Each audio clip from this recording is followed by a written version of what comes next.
quand ma mère me bordait.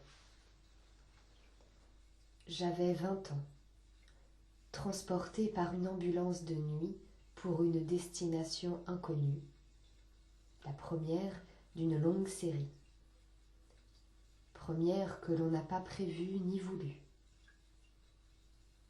Pendant ce voyage de nuit de la région parisienne jusque dans l'Oise, on m'avait administré une potion qui m'avait épargné la conscience de ma première coupure du monde, qui m'avait sauvée de moi-même, d'un délire trop grand, trop dangereux pour moi.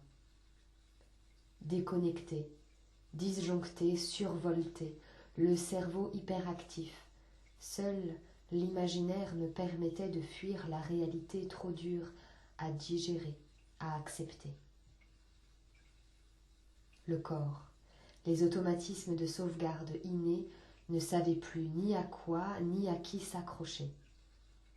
Alors, le chef du personnel de mon entreprise, le responsable des urgences de l'hôpital, même mon compagnon, m'ont abandonné sur une voie pour certains sans issue, dans un monde difficile, inhumain, sans parole, interdit à la famille, interdit aux amis, dans un établissement clos où la souffrance et la détresse des êtres étaient emmagasinées.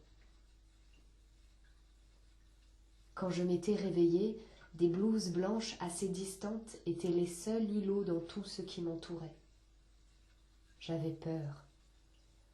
Peur de ce qui était sous mes yeux, peur de ce qui me frôlait, peur de ce que j'avais vécu la veille, de ce que mon cerveau m'avait fait dire. Quelle serait la suite? Qu'allais-je devenir? Que ferait-il de moi? Sans effet personnel, que moi, ma peau, seule, contre cet univers fou. Ayant uriné sur moi dans les sanitaires, essayant de me rhabiller sans me séparer de mes vêtements. Ma tenue était à l'envers. Étais-je une fille? Un garçon? Mes seins, gonflés de lait, sevrés de la veille, me faisaient si mal que comme une vache meuglant en silence, je les massais sous l'eau d'une grande salle de bain puante collective, sans fioriture. Des compresses. L'odeur de ce lait coulant sur mes vêtements me permettait de ne pas oublier ce que je venais de vivre depuis 9 mois. Ce lait, si riche, si pur, coulait et se gâchait pour finir dans ce lavabo anonyme. Dans la glace, je voyais mon visage, mes yeux ahuris, insignifiants, méconnaissables. Encore gorgés d'hormones qui rendent si belles les femmes enceintes. Ici, tout était sale. Les mégots de cigarettes à terre, des ongles jaunis et noirs, les patients décoiffés, fantômes arpentant et courant partout, me dévisageant, d'autres si dépourvus de sentiments, complètement perdus. Je finis par m'avancer vers eux, sautillant comme un oiseau boiteux, de carreau en carreau, un noir, puis un blanc carrelage du sol qui m'amena jusqu'à la salle à manger, plutôt un réfectoire. Tous attablés par 5 ou 6. Je prenais conscience des autres convives, sorte d'animaux sauvages sages, pour la pâtée en aparté. Dans cette prison,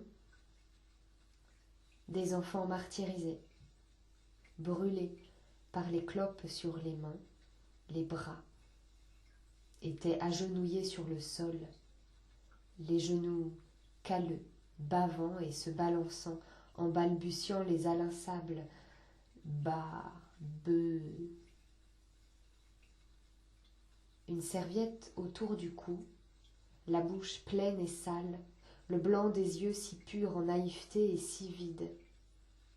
Ces 3 garçons avaient peut-être 10 ans ou plus. 2 adolescents, compères, à appelaient, convaincus et religieusement, le soleil, leur père qui les aveuglait dans la cour des ballades. Chaque jour, une fille d'origine marocaine aux longs cheveux noirs courait de fenêtre en fenêtre attendant son frère en visiteur. Mais ce n'était qu'un infirmier. Elle s'approchait de moi pour me questionner, me parler et copiner. J'avais peur et j'étais effrayée par son comportement. Alors j'ai demandé que l'on m'enferme à clé dans une chambre seule pour dormir la nuit, quand la surveillance était moindre. Afin de me protéger, de me câliner, de retrouver mon calme. Mes couvertures et les draps rugueux et inodores étaient les seules matières de douceur et de réconfort susceptibles de me rassurer. Comme quand ma mère me bordait, bien arrangée dans mon lit, avec son baiser chaud pour me souder à elle la nuit. C'était un témoignage de Françoise.